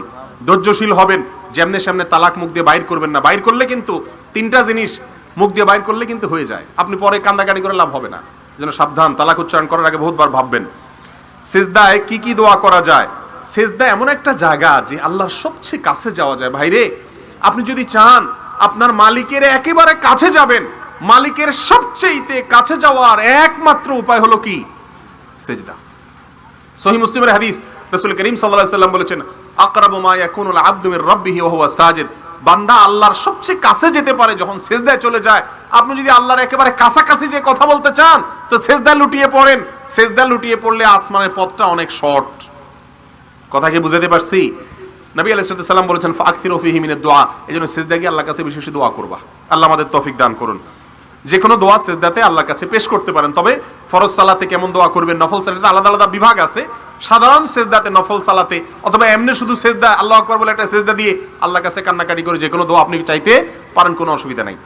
যে ব্যক্তি মারা যায়, তার কবরের পাশে তার রক্তের সম্পর্কের আত্মীয় গেলে সে কবর থেকে বুঝতে পারে কিনা? না। আল্লাহ বলেছেন, ওমা আনতা বিমুসমিইম মান ফিল কবর। কবরবাসী আমাদের বাহিরের জগৎ সম্পর্কে জানে না। আল্লাহ যতটুকু জানে শুধু ততটুকুই জানতে পারে। বিভিন্ন প্যাকেট কাগজে আরবি লেখা থাকে, তা জেনে বা না জেনে পা দিয়ে পাড়াই আগুনে পোড়ানো হয়, তা ঠিক কিনা? আরবি একটা ভাষা, পায়ের নিচে পড়লে গুনাহ হবে বা আপনার কোরআনের অবমান হবে এমন কোনো কথা নেই। আরবি ভাষায় খারাপ কথাও লেখা থাকতে পারে কি পারে না? গান বাজনা লেখা হয় না আরবি ভাষায়? আরবি ভাষায় অনেক নাস্তিক আছে আরবে, তারা আরবি ভাষা দিয়ে আল্লাহর বিরুদ্ধে গালিগালাজ লেখে, নাউজুবিল্লাহ। অতএব আরবি ভাষা দেখলেই যে একেবারে ওইটা আমি শ্রদ্ধা করতে হবে এমন কোনো কথা নাই, আর বাংলা হলেই যে সেটা অশ্রদ্ধা হবে এমন কোনো কথা নাই। কি লেখা আছে এটা হলো মূল বিষয়। বিস্কুট কোম্পানি তার নামটা আরবিতে লিখছে, এই জন্য এটা আমারে একেবারে চুমা খাইতে হবে এমন কোনো কথা নাই। কি লেখা আছে এটা হলো মেইন কথা। তারপরেও কোরআনের ভাষা যেহেতু আরবি, এই জন্য এটাকে বিনা শুধু আরবি বলে কোনো কথা না, যে কোনো ভাষাকে অপমান করা উচিত না। যথাসম্ভব ভাষা এটাকে সম্মান করা উচিত। যে ফেব্রুয়ারি মাস, এটা ভাষার মাস, এই ভাষার মাসে ফেব্রুয়ারি মাসে আরো বেশি ভাষার প্রতি, ভাষার ব্যবহারের প্রতি আমাদের দায়িত্বশীল হওয়া উচিত, যাতে ভাষা দিয়ে আমরা খারাপ কোনো কাজ না করি। শুধুমাত্র বিনোদন এবং অবসর সময় কাটানোর জন্য তাস, ক্যারাম, দাবা, লুডো ইত্যাদি খেলা উচিত কিনা? তাস, দাবা, ক্যারাম, লুডো ইত্যাদি খেলা জায়েজ নাই ইসলামে। এর মধ্যে কোনো কোনো খেলা সম্পর্কে স্পষ্ট নিষেধ আছে, আর বাকিগুলোর উপরে স্পষ্ট নিষেধ না থাকলেও সেগুলো স্পষ্ট নিষেধটার ক্যাটাগরির একই ক্যাটাগরি হওয়ার কারণে সেটাও ইসলামে জায়েজ নাই। এই যে তাস, ক্যারাম, দাবা, লুডো, এই খেলাগুলো মানুষের শরীরকে অবসাদগ্রস্ত করে দেয়, অলস করে দেয়, এগুলো মানুষের জন্য ক্ষতির কারণ হয়। এগুলো স্থূলতা তৈরি করে। শারীরিক কসরত যদি হয়, ফুটবল খেলেন, ক্রিকেট খেলেন, দৌড়াদৌড়ি খেলেন, আপনার ওই কি বলে এক্সারসাইজ যে হয়, ফিজিক্যাল এক্সারসাইজ হয়, এরকম যে কোনো খেলা খেলেন, সেটা জায়েজ আছে যদি সেখানে পারস্পরিক লেনদেন না করেন, সতর ঢাকা করেন, নেশা না হয়। ওগুলো বরং ভালো, ওগুলোতে মানুষের শরীরে স্ফূর্তি আসে, কর্মস্পৃহা বাড়ায়, ওগুলো ঠিক আছে। আজকাল তো শয়তান আমাদেরকে এই যে এখন মোবাইলে গেম ঢুকছে, বসে বসে সব ইটিস সারাদিন গেম খেলে, বাইরে খেলার সময় নেই, পোলাপান সব মোটা হয়ে যাচ্ছে, চোখ শেষ হয়ে যাচ্ছে। এর অন্যতম কারণ হলো ফিজিক্যাল এক্সারসাইজ নাই। রাসূল আকরাম সাল্লাল্লাহু আলাইহি ওয়াসাল্লামের মসজিদে নববীতে নিগ্রো সাহাবীরা, ইথিওপিয়ান সাহাবীরা খেলতেন, আমাদের আয়েশা থেকে নিয়ে রাসূল আকরাম সাল্লাল্লাহু আলাইহি ওয়াসাল্লাম খেলা দেখতেন। এখন সেগুলো নাই, এখন সব হলো কি মোবাইল গেম আর কম্পিউটারের গেম। শয়তান আমাদের দুনিয়াও শেষ করছে, আখিরাতও শেষ করছে। শেষ পর্যন্ত ডাক্তার জাহাঙ্গীর কবির কাছে আশ্রয় নেয়। জরুরি কাজের জন্য জোহরের ফরজ সালাতের পরে 2 রাকাত সুন্নাত সালাত ফরজের আগে পড়া যাবে কিনা? না, জোহরের পরে 2 রাকাত সুন্নাত কোনো কারণে আগে পড়ার কোনো সুযোগ নাই। কোনো কারণে বাদ গেলে মাঝে মধ্যে বাদ যেতে পারে, কিন্তু আগে পড়ার সুযোগ নেই। কাদিয়ানি হলেই টাকা পাওয়া যায়। কাদিয়ানিদের এত অর্থ সম্পদের উৎস কি? প্রাণ ও আরএফএল কোম্পানি তাদের হারাম হওয়ার কারণে ওদের সকল পণ্য বর্জন করলে বাতিলের সাথে জিহাদের সওয়াব পাওয়া যাবে কিনা? অবশ্যই আল্লাহর জন্য কাউকে শত্রুতা করলে, আল্লাহর জন্য অপছন্দ করলে, কেউ আল্লাহর দুশমনের সাহায্য করলে, সেই কারণে তাকে যদি আমি অসহযোগিতা করি, বর্জন করি, এটা হলো আল বুগদুলিল্লাহ, আল্লাহর জন্য ঘৃণা করা। এটা আমাদের ইমানের দাবি। এটা করলে অবশ্যই কি পাওয়া যাবে? সওয়াব পাওয়া যাবে, যদি এই উদ্দেশ্যে হয়। এই উদ্দেশ্যে যদি হয় তাহলে সওয়াব পাওয়া যাবে। আর মনে রাখবেন, যত বাতিল আছে এদের পয়সার কোনো অভাব নাই। হিজবুত তাওহীদ, কাদিয়ানি, এরকম যত সম্প্রদায় আছে এদের দেখবেন টাকার কোনো অভাব নেই। এক এক সমাবেশ করে, আপনারা একটা মাহফিল করছেন ভাঙাচুরা, কত কষ্ট করে টাকা পয়সা কালেকশন করে। যে দেশে 99% মানুষ মুসলিম, সে দেশে একটা মাহফিল করতে টাকার টানাটানি হয়। আর এরা সামান্য কয়েক পার্সেন্ট, 1%ও না, তাদের এত টাকা কোত্থেকে আসে? স্পষ্টতই বোঝা যায় এগুলো ইয়াহুদি নাসরাদের প্যাট্রোনাইজ। তারা এখানে পয়সা ঢালে মুসলমানদের মধ্যে বিভক্তি করার জন্য, মুসলমানদেরকে কাফের বানানোর জন্য এবং চক্রান্ত করার জন্য। আল্লাহ তাআলা আমাদেরকে বুঝার তৌফিক দান করেন। ফেয়ার অ্যান্ড লাভলি স্নোতে অ্যালকোহল বা মদ জাতীয় উপাদান আছে, এটা মুখমণ্ডলে ব্যবহার করে সালাত আদায় হবে কিনা? আমি জানি না কি আছে। যদি হারাম কোনো উপাদান থাকে সেটা কেমন আছে না আছে এটা বিস্তারিত জানতে হবে, তারপরে বিষয়ে কথা বলতে হবে। আমি না জেনে এই বিষয়ে মন্তব্য করলাম না। যে ইমাম বক্তব্য দিলেন ইবাদতের ভিতর বেদাত থাকলে ইবাদত কবুল হয় না, কিন্তু এই ইমাম প্রতিদিন বেদাতে লিপ্ত হচ্ছেন, বক্তব্য অনুসারে আমল সুন্নত মোতাবেক হচ্ছে না, এ ধরনের ইমাম ফাসেক না মুনাফেক, এদের পিছনে নামাজ সহি হবে কিনা? ভাই, আমরা সবাই কম বেশ ছোট মুনাফেক। যত মুসলমান আছি আমরা কেউই ছোট মুনাফিকি থেকে পরিপূর্ণ মুক্ত। আমরা মুখে যা বলি সবাইকে হুবহু তা করি। কোনোদিন সম্ভব পরিপূর্ণভাবে খাঁটি মুসলমান 100 ভাগ হয়ে যাওয়া? আমরা চাইলেও পারি না। অতএব ইমামের পিছনে লাগালাগি না করে নিজের পিছে লাগেন, নিজের পিছে লাগেন, নিজের চরকায় তেল দেন। আপনি বলেন আখিরাতে বিশ্বাস করেন, আপনি 2 নম্বরই করেন কেন? তাহলে কথা কাজে অমিল হলো কি হলো না? শুধু ইমাম সাহেবের পিছনে লাগছেন, আপনি আমি, আমাদের মধ্যে নাই এগুলা। এটা একটা দোষ, সোজা কথা। ওই যে বললাম না, প্রশ্ন মানেই হলো একজনের ঘোষানি, নিজের ঘোষাই নাই যে আমি বিশ্বাসের সাথে আমার কাজের মিলে আছে কিনা, এটার খবর নেই। ইমাম সাহেবের পিছনে ফতোয়া তালাশ করো। আল্লাহ আমাদেরকে হেদায়েত দান করুন।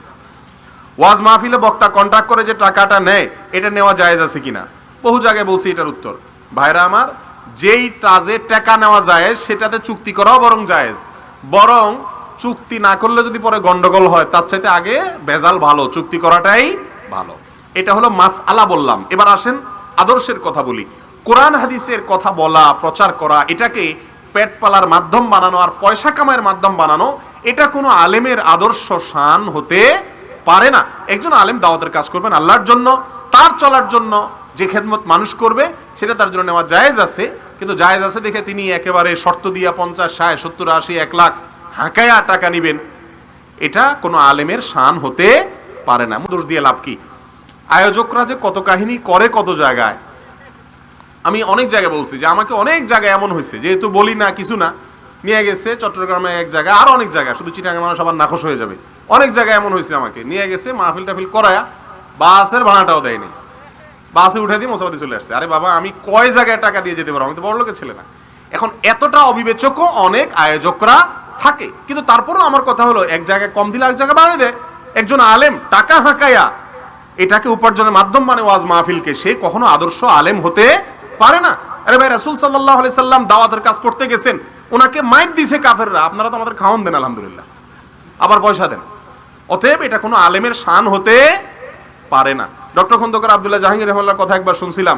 স্যার এক জায়গায় মাহফিলে গেছেন হরতালের মধ্যে তো গাড়ি ভাড়া করে গেছেন অনেক খরচ করে। তো গাড়ি ভাড়া যে সাথে গেছে সে আমাকে বললো যে শেখ, গাড়ি ভাড়া ছিল 6000 টাকা আর মাহফিল ভাড়া দিয়েছে 3000 টাকা। এখন বলেন 3000 করে যদি দণ্ডি প্রতিদিন দেয়া লাগে মাহফিলে, তো বাপ দাদা সব জমি বেচা লাগবে। এই জন্য মাহফিলের আয়োজকদেরও বিবেচক হওয়া উচিত, আর আলেমরাও পয়সার লোভী। যে পয়সার লোভ করে সে আবার কিভাবে এখানে বসে রাসূলের আদর্শ শুনে মানুষকে, এটা কিভাবে তার নীতিতে আসে? আল্লাহ আমাদের সবাইকে হেদায়েত দান করুন। এরপরের প্রশ্ন, কোন প্রকৃতির আলেমের কথা মানবো আর কোন প্রকৃতির আলেমের কথা শোনা যাবে না? চেহারা সুন্দর দেখে দেখে শুনবেন। এটা কোনো প্রশ্ন হলো ভাই? কোনো প্রকৃতির আলেম টালেম না, কথা শুনবেন ব্যক্তির না, বক্তব্যের, কোরআন এবং হাদিস ভিত্তিক, রেফারেন্স ভিত্তিক। কোরআন হাদিসের বাইরে খাজুরিয়া আলাপ শোনায়, আষাঢ়ে গল্প শোনায়, কাহিনী শোনায়, কিচ্ছা শোনায়, হাসায়, কান্দায়, ম্যাগাজিনে অনুষ্ঠান করে, নাটক করে, ড্রামা করে, এই টাইপের মৌলবীদের কথা শুনবেন। এটা কোনো রাসূল আকরাম সাল্লাল্লাহু আলাইহি সাল্লামের আদর্শ না। কোরআন আর হাদিসের আলোকে সমাজ সংস্কার করে, মানুষের ভুল ত্রুটি সংশোধন করে, দরদের সাথে, ব্যথার সাথে আল্লাহ এবং তার রাসূল সাল্লাল্লাহু আলাইহি সাল্লামের ন্যায় এবং প্রতিনিধিত্ব করে এই কথাগুলো শুনবেন। এখানে কোনো প্রকৃতি নেই যে সক্কা টুপি আলাদারটা শুনবেন, রুমাল আলাদারটা শুনবেন, এরকম কোনো প্রকৃতি নাই। কথা কি বলে সেটা দেখবেন। আল্লাহ আমাদের বোঝার তৌফিক দান করুক। এখন তো সব দলবাজি, গ্রুপবাজি। আমার গ্রুপ হলে আমি শুনবো, নাহলে আমি শুনবো না। মসজিদের পথে কবর আছে, ওই কবরটি বয়স 70 বছর প্রায়, মসজিদটির জায়গা মেপে কবরটি মাপের মাঝখানে পড়ে, এই কবর উপরে মসজিদ নির্মাণ করা যাবে কিনা? কোনো কবরের বাইরে আলাদা মসজিদ করতে কোনো অসুবিধা, মসজিদের ভেতরে যেন কবর না থাকে, বাস তাহলেই চলবে। অনেক সময় অনিচ্ছা থাকা সত্ত্বেও গুনাহ হয়ে যায়, গুনাহ হতে মুক্ত থাকতে আমার করণীয় কি? কোরআন সাল্লাল্লাহু জানতে চাই। ভাইরা আমার, পাপের কাছ থেকে বাঁচতে চান, 1 নম্বর করণীয়, ভালো মানুষের সাথে থাকবেন। ভালো মানুষ কে? যেই লোকটা ওই যে হারামকে না বলার মতো ইমানি শক্তি রাখে, বুকে বল আছে, ইমানি শক্তি আছে, হারাম থেকে বেঁচে থাকে, হারামের ধারে কাছে যায় না, এরকম মানুষের সংখ্যা দিন দিন কমে যাচ্ছে। আল্লাহ বলেছেন, ইয়া আইয়ুহাল্লাযীনা আমানুত্তাকুল্লাহ ওয়া কুনু মাআস সাদিকিন, হে ঈমানদাররা তাকওয়া অবলম্বন করো আর ঈমানদার নেককারদের সাথে থাকো, সোহবতে থাকো। যেন ভালো মানুষের সাথে থাকবেন, এটা হলো ভালো হওয়ার 1 নম্বর কাজ, আলামা, এই উপায়। নাম্বার 2, খারাপের পরিবেশ থেকে দূরে সরে যেতে হবে। আপনি খারাপের মধ্যে থাকলে চাইলেও আপনি ভালো থাকতে পারবেন না। এজন্য গুনাহের পরিবেশ থেকে আস্তে আস্তে কি করতে হয়? কথার কথা, কেউ ফেসবুকে থাকার কারণে চোখের গুনাহ থেকে তিনি বাঁচতে পারেন না, ইউটিউবে থাকার কারণে চাইলেও ভালো জিনিস দেখতে গিয়ে খারাপ জিনিস দেখা হয়ে যায় তার, তাহলে তার জন্য ওই অ্যাপই রাখা যায় না, সে ডিলিট করে ফেলবে যদি নিজেকে কন্ট্রোল করতে না পারে। কারণ হারামের পরিবেশ থেকে কি করতে হয়? সরে যেতে হয়। নাম্বার 3, আল্লাহর কাছে দোয়া করবেন, আল্লাহর কাছে তাকওয়ার দোয়া করবেন। আল্লাহ যেন আমাদের সবাইকে দান করেন মুত্তাকি হওয়ার তৌফিক। ছেলে থাকে দুবাই, ছেলে মেয়েকে মোবাইলের মাধ্যমে বিবাহ দেওয়া যাবে কিনা? বিবাহ পড়ে বাড়িতে এসে পুনরায় কালেমা পড়তে হবে কিনা? মোবাইলে ভিডিও কলের মাধ্যমে বিবাহ জায়েজ আছে, 2 পক্ষ সাক্ষী টাকি থাকলে। তবে এক্ষেত্রে সবচেয়ে নিরাপদ পদ্ধতি হলো তাওকিল, অর্থাৎ উকিল, প্রতিনিধি বানানো। সেটা সিস্টেম হলো, ছেলে দুবাই থেকে ফোনে বাপকে বলবে, ভাইকে বলবে, কোনো একজনকে বলবে, অমুকের মেয়ে অমুককে আমার সাথে এত টাকা মহারণা 2 জন সাক্ষীর সামনে আপনি বিবাহের প্রস্তাব আমার পক্ষ থেকে দেন অথবা কবুল করেন। এই কথাটা বিদেশ থেকে ওই ছেলে বলে দিবে 2 জন সাক্ষীর সামনে। এখানে তার সে প্রতিনিধি, বাপ, ভাই বা বন্ধু, যে কোনো একজন 2 জন সাক্ষীর সামনে বিবাহের প্রস্তাব দিবে, তার পক্ষ থেকে বলবে যে অমুক আমাকে দায়িত্ব দিছে, তার প্রতিনিধি হিসাবে তার পক্ষ থেকে আমি প্রস্তাব দিচ্ছি, অথবা প্রস্তাব দিচ্ছেন আপনারা, সেটা তার পক্ষ থেকে আমি কবুল করতেছি। এরকম করলে বিয়ে হয়ে যাবে এবং এটা নতুন করে আর পড়ানোর দরকার নাই। কথা কি বুঝাতে পারছি? এরপরে প্রশ্ন, ঘুষ দেওয়া নেওয়া সমান অপরাধ, কিন্তু বর্তমান সময়ে সরকারি চাকরির ক্ষেত্রে ঘুষ ছাড়া চাকরি হয় না, এক্ষেত্রে আমাদের করণীয় কি? এটা আমরা আলোচনায় বলেছি। যদি ঘুষ ছাড়া চাকরি না হয়, নিরুপায় হলে যে কোনো চাকরি হচ্ছে না, তাহলে বেচারা ঘুষ দিয়ে চাকরি নিলে তার গুনাহ হবে না। কিন্তু যে ঘুষখোর, ওর কোনো রক্ষা নাই। ফজরের সুন্নাত নামাজ পড়ার পর কোরআন তেলাওয়াত এবং তাসবিহ পড়া যাবে কিনা? যাবে, কোনো অসুবিধা নেই। ফজরের সুন্নাত পড়ার পর ফজরের জামাতে দেরি আছে, আপনি বসে জিকির আজকার তাসবিহ তেলাওয়াত করতে পারেন, কোনো অসুবিধা নেই। একজন স্ত্রী 1 বছর পূর্বে তালাক হয়েছে এবং অন্য কোথাও বিবাহ হয় নাই, সে এখন পূর্বের স্বামীর সঙ্গে বিবাহ বন্ধনে আবদ্ধ হয়ে ঘর সংসার করতে চায়, এ ব্যাপারে পবিত্র কোরআন হাদিসের আলোকে করণীয় কি? ওই যে বলেছি, তালাক যদি কয়টা হয়ে থাকে, 1 অথবা 2, তাহলে 1 বছর পরেও যদি হয়, এখন নতুন করে আগ্রহ করলে, বিয়ে করলেই হয়ে যাবে, সংসার করতে পারবে। কিন্তু তালাক যদি 3টা হয়ে থাকে, তাহলে শেষ, আর সুযোগ নেই। নামাজ পড়ি কিন্তু নামাজে মন বসে না, এখন আমার করণীয় কি? নামাজে মন বসার জন্য শেখ আব্দুল আজিজ বিন আব্দুল্লাহ বিন বাজ রাহিমাহুল্লাহ, সৌদি আরবের সাবেক গ্র্যান্ড মুফতি, তার একটা লেখা আছে সালাতে মনোযোগ সৃষ্টির 33টা উপায়। এটা আমি বাংলায় অনুবাদ করছি, দৈনিক সময়কাল পত্রিকা সহ বিভিন্ন পত্রিকা ছাপছে, আরো 10 বছর 12 বছর আগের কথা। অনলাইনে এখনো সার্চ দিলে এই লেখা পেয়ে যাবেন। সেই উপায়গুলো অবলম্বন করবেন। সংক্ষেপে শুধু বলি, নামাজে মনোযোগ সৃষ্টির জন্য এই যুগে নামাজের অনেক আগে থেকে মোবাইল টোবাইল সব বন্ধ করে দূরে সরে রাখবেন, এটা নামাজে মনোযোগ নষ্ট করার বড় কারণ। নাম্বার 2, সালাতের মধ্যে কি পড়ছেন সেগুলো বোঝার চেষ্টা করবেন, বুঝে বুঝে পড়বেন, তাহলে দেখবেন ইনশাআল্লাহ মনোযোগ আসবে। নাম্বার 3, সালাতের রুকুনগুলোকে ধীরে ধীরে আদায় করবেন, দেখবেন অটোমেটিক মনোযোগ আসবে ইনশাআল্লাহ। হুলস্থুল করলে মনোযোগ আসবে না। শরীরের অঙ্গ প্রত্যঙ্গ দেখা যায় এমন বোরকা পরা যাবে কিনা? না, এমন বোরকা পরা আর না পরা সমান। রুব্বা কাসিয়াতিন ফিদ দুনিয়া আরিয়াতুন আখিরা, রাসূল আকরাম সাল্লাল্লাহু আলাইহি ওয়াসাল্লাম বলেছেন অনেক মহিলা আছে এমন পোশাক পরে যেটা পরা না পরা সমান। আজকাল মহিলা না পুরুষেরও এমন জামা আছে পরলে শরীর দেখা যায়, ওই জামা পরা না পরা কোনো অসুবিধা, কোনো বেশ কম নাই। যে সমস্ত মা বোনরা বোরকা পরে শরীরের অঙ্গ প্রত্যঙ্গ বোঝা যায় টাইট ফিট অথবা পাতলা, সেগুলো পরা আর উলঙ্গ থাকার ভিতরে খুব বেশি একটা বেশ কম নাই। নামাজে কতটুকু আগে দিয়ে যাওয়া যাবে? নামাজের একেবারে সামনে দিয়ে যাওয়া জায়েজ নাই। নামাজি ব্যক্তির নজরে পড়ে না এতটা দূরে দিয়ে আগা হাঁটাচলা করা অসুবিধা নাই, যাতে করে তার মনোযোগ নষ্ট না হয়। আমার দুই ভাই আছে কিন্তু তারা পড়াশোনা খরচ দেয় না, এখন বাবার সম্মতিতে বাবার জমি বিক্রি করে কি পড়াশোনা করা যাবে? বাবা যদি তার জমি বিক্রি করে ছেলেকে পড়াশোনা করাতে চায় করা যাবে, কোনো অসুবিধা নাই। আউয়াল ওয়াক্তে সালাত আদায় করে পরবর্তীতে জামাত অনুষ্ঠিত হলে আবার মসজিদে জামাতে নামাজ পড়তে হবে কিনা? আউয়াল ওয়াক্তে নামাজ পড়ার চাইতে মসজিদে জামাতে পড়ার গুরুত্ব অনেক বেশি, ভালো করে বুঝেন। আউয়াল ওয়াক্তে নামাজ পড়া সওয়াবের কাজ, নফল, কিন্তু মসজিদে জামাতের সাথে আদায় করার গুরুত্ব তার চাইতে অনেক বেশি। আজকাল অনেক ভাই বলে যে মসজিদে জামাত একটু দেরিতে হবে, আমি আউয়াল ওয়াক্তে পড়বো। আরে ভাই, আউয়াল ওয়াক্তে নামাজ পড়া একেবারে ওয়াক্ত হওয়ার সঙ্গে সঙ্গে দেরি করে না করে সালাত আদায় করা উত্তম। আইয়ুল আমালে আফজাল জিজ্ঞেস করা হয়েছে রাসূলুল্লাহ কোন আমল উত্তম? তিনি বলেছেন আসসালাতু লিআওয়ালি ওয়াক্তিহা, আউয়াল ওয়াক্তে নামাজ পড়া ভালো, ভালো কথা। কিন্তু এই ভালোর যে মাপ, জামাতের সাথে মসজিদে সালাত আদায়ের গুরুত্ব তার চাইতে অনেক বেশি। মুনাফিক বলা হয়েছে যে মসজিদে জামাতে হাজির হয় না, তাহলে আপনি ওইটা বেশি গুরুত্বপূর্ণ, সেটাকে ছেড়ে দিয়ে আউয়াল ওয়াক্তে বাসায় একা নামাজ পড়ার অধিকার। হ্যাঁ, যদি এত বেশি দেরি করে ওয়াক্ত শেষ হয়ে যাওয়ার উপক্রম হয় তাহলে ভিন্ন কথা। একজন মুসলমান ব্যক্তি কি কি কারণে মুসলমান থেকে খারিজ হয়, মুসলিম থেকে খারিজ হয়? ইসলাম ঈমান ভঙ্গের 10টা কারণ আছে, মৌলিকভাবে 3টা কারণ, সেটাকে ব্যাখ্যা করে আর 10টা কারণ বলা হয়েছে। বড় শিরিক, বড় কুফর, বড় মুনাফিকি। এই নিয়ে আমাদের বিরাট বক্তব্য আছে ইউটিউবে, ফেসবুকে, শুনে নিয়েন, বিস্তারিত বলার সুযোগ নেই। আমি একজন জনপ্রতিনিধি, আমি মুসলিম, কিন্তু চরমপন্থীরা আমাকে কাফের বলে, মৌলবাদীরা বলে কাফের। এ বিষয়ে আপনার মতামত কি? ভাইরা আমার, কেউ কাউকে কাফের বলা এটা তখনই সম্ভব যে খুব বড় মাপের পণ্ডিত আলেম বুঝে শুনে বলে, আর আরেকটা হলো যে কাফের বলার পরিণতি কি না জেনে, এটা যে বুঝে না সে আনাড়ি ব্যক্তি আরেকজনকে কি বলতে পারে, না জেনে কাফের বলতে পারে। নবী সাল্লাল্লাহু আলাইহি সাল্লাম বলেছেন কোন ব্যক্তিকে যদি কেউ কাফের বলে আর সে যদি কাফের না হয় তাহলে যে বলে সেই কি হয়, কাফের। বুখারীর হাদিস। এই জন্য ওই যে বললাম অন্যের বিরুদ্ধে এখন যত সব ফতোয়া সব অন্যের বিরুদ্ধে। আরে ভাই, তোমার কোন কথা ঈমান আছে না নাই, তুমি সেই চরকায় তেল দাও, এটার খবর নেই কে কাফের কে মুনাফিক। শুধু কাল সারা দুনিয়া মানুষের খোঁচায় বেড়াচ্ছে। কিয়ামতের দিনে ভয়াবহতা যদি জানতো নিজের চরকায় তেলটা আগে দিত। স্বামী যদি রাগবশত স্ত্রীকে তালাক দেয় তাহলে ইসলামের বিধান কি? একটু আগে বলেছি। পরবর্তীতে যদি স্বামী তার স্ত্রীকে নিতে চায় সেক্ষেত্রে ইসলামের বিধান কি?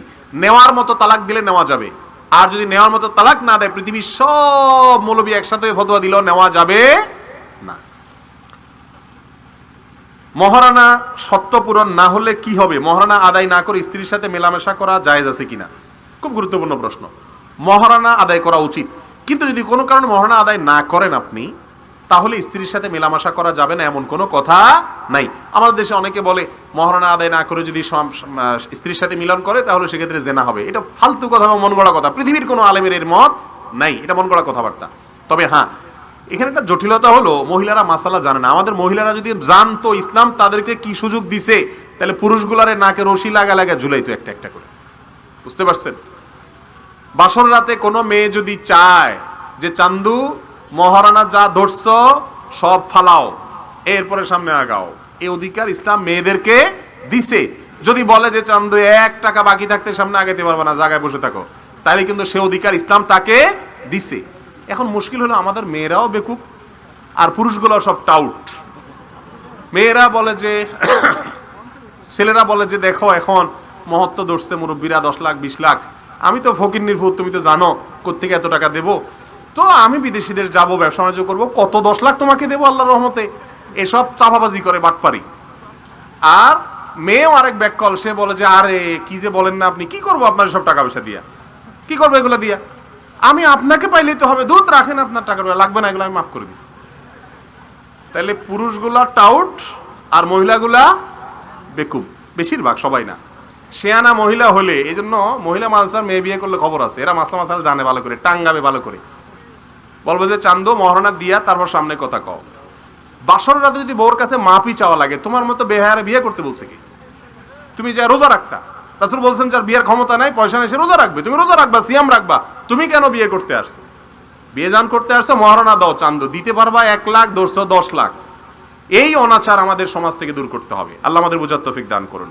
তবে তাই বলে প্রথমবার যদি স্ত্রী চান্স দিয়ে দেয়, ঠিক আছে, আচ্ছা ওকে দিও, তুমি ছাড় যদি দেয়, তাহলে পরে আবার স্ত্রী সকাল বিকাল জামাইকে হাইকোর্ট দেখাইতে পারবে না। দেখেন আবার মহিলারা আবার চান্স প্রতিদিন সকাল বিকাল নিয়েন না, এই সুযোগ নাই। কিন্তু নামাজের পর পরে মাথায় হাত দেওয়া এবং ফরজ নামাজের পর 19 বার বিসমিল্লাহ বলা হাদিস দ্বারা কতটুকু প্রমাণিত? হাদিসে নামাজের পরে মাথায় হাত দেওয়া বা 19 বার বিসমিল্লাহ বলার কোনো কথা বর্ণিত হয় নাই। এটাকে রুকিয়া বা ঝাড়ফুঁক হিসাবে, চোখের বা মাথার রোগের চিকিৎসা হিসাবে এ দোয়া পড়ে এতবার পড়লে ফু দিবে, এটা রুকিয়া বা ঝাড়ফুঁক হিসাবে হতে পারে, যদি রুকিয়া হিসাবে হয় আর কি, আমি জানি না কিভাবে হয়। তবে মাথায় হাত দিয়ে রাখা, এটা এতবার পড়া সালাতের পরে, 5 ওয়াক্ত ফরজ সালাতের পরে, এরকম কোনো কথা কোরআন হাদিসে কোথাও নাই। পড়বেন আস্তাগফিরুল্লাহ, আল্লাহুম্মা আনতাস সালাম ওয়া আনতাস সালাম, এগুলো যেগুলো হাদিসে আছে। ইসলামী দৃষ্টিকোণে কোনো ছোঁয়াচে রোগ আছে কিনা, ইসলামের ছোঁয়াচে রোগ আছে কিনা, এটা দুইটা ব্যাখ্যা আছে।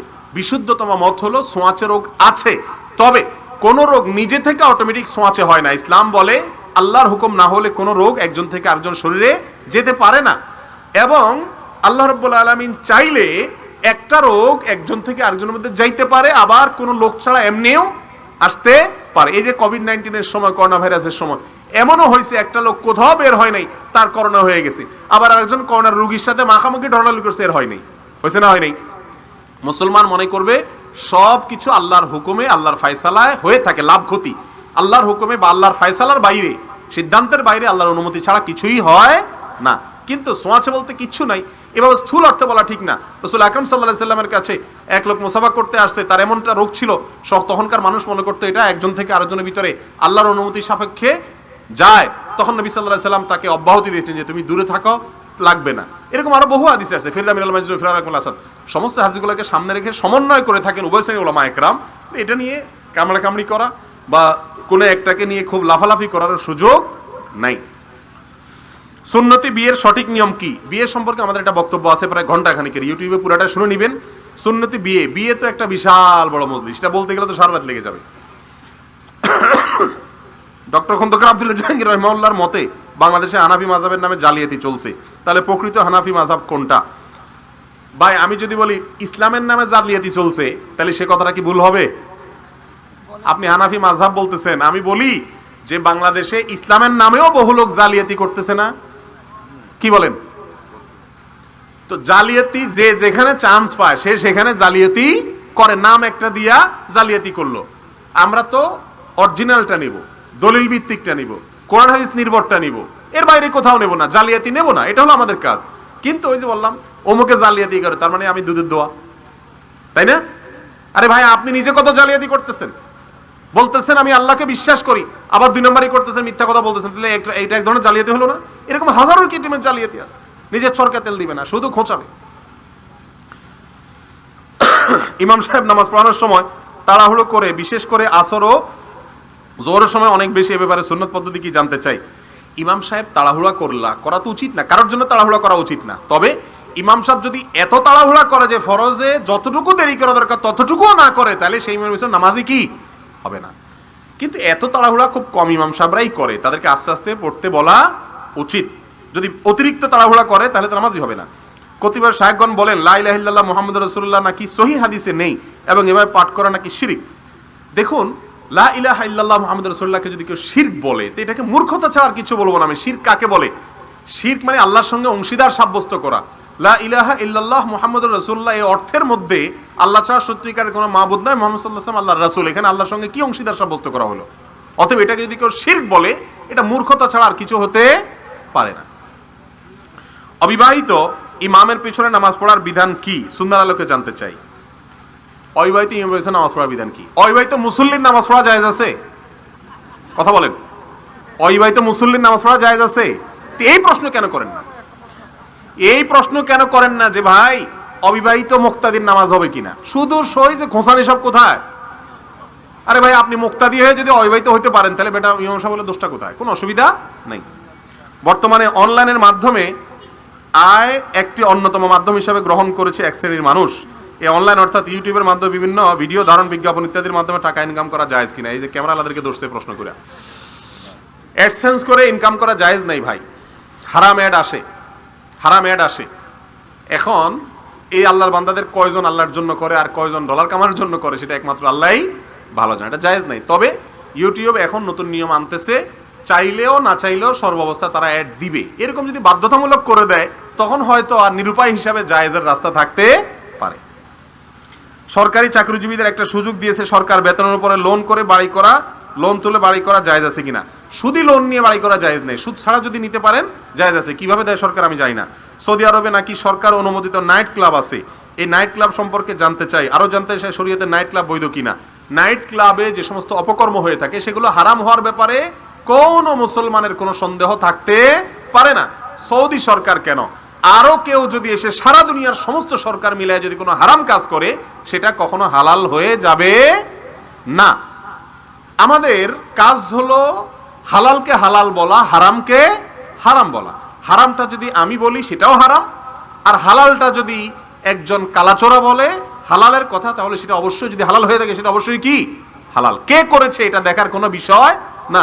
সৌদি সরকার করলে সেটা দুধের ধোয়া, আর ওইটা আমাদের একেবারে নমনম করতে হবে এমন কোনো কথা নাই। অন্যায় যেটা সেটাকে আমরা অবশ্যই কি বলবো, যেই করুক অন্যায় বলবো। তবে এই যে সরকারকে মানে সব আলটিমেটলি ঘুরে ফিরে সব প্রশ্নের মানে কি খোঁচা খোঁচা। আমি তো বলি এগুলা প্রশ্ন না, এগুলা সব আলপিন আলপিন আলপিন। আমার হাতে অনেকগুলো আলপিন ধরাই দিয়েছেন, ওনারা এক খোঁচা দেন, ওনারা এক খোঁচা দেন, ওনারা একটা খোঁচা দেন। একটা লোক আল্লাহ মাফ করুক শতকরা 5% প্রশ্ন এমন আছে বলে আমার সন্দেহ নাই যে প্রশ্ন লোকটা নিজে আসলে জানার জন্য করছে। ঠিক না বে ঠিক? সব মানুষে জানাইতে আসছে, মানে ওনার নিজের আর কিছু জানার দরকার নেই। এগুলো সব হলো ধান্দার প্রশ্ন। আল্লাহ আমাদেরকে বোঝার তৌফিক দান করুক আমাদের নিয়ে, তারপর আমরা উত্তর দেই যাতে করে এর মাধ্যমে সত্যটা মানুষ জানতে পারে। আমাদের দেশে কৃত্রিম প্রজননের মাধ্যমে গবাদি পশুর বাচ্চার ব্যবস্থা করা হচ্ছে, এটা জায়েজ কিনা? কোরআন হাদিসের আলোকে জানতে চাই। কিভাবে হয়ে থাকে পদ্ধতি আমার জানা নেই, যদি জানা থাকতো তাহলে সেক্ষেত্রে হয়তো মন্তব্য করতে পারতাম আমি। হাঁটুর সমস্যার কারণে এক টুলে বসে সামনে আরেক টুলে সেজদা দেওয়া যাবে কিনা? এই একটা ভুল কাজ হয় আমাদের দেশে, অনেক মসজিদে হয়, বাসা বাড়িতে হয়। অনেক মুরব্বী মানুষ, অসুস্থ মানুষ, তিনি হয়তো রুকু সেজদা করতে পারেন না, তো চেয়ারে বসে রুকু করার সময় সামনে একটা টুল রেখে টুলে সেজদা করেন, আছে না? এটা দরকার নাই, এটা বেদরকারি কাজ। কারণ রুকু সেজদা ইশারায় করবেন, কপালটা মাটিতে যদি না লাগাতে পারেন তাহলে আলাদা কোনো টুলে লাগানোর কোনো ফজিলত নাই, এই কসরত করার দরকার নাই। ইশারা করে মাথা ঝুঁকালেই রুকু হয়ে যাবে, আবার একটু বেশি ঝুঁকাবেন সেজদা হয়ে যাবে।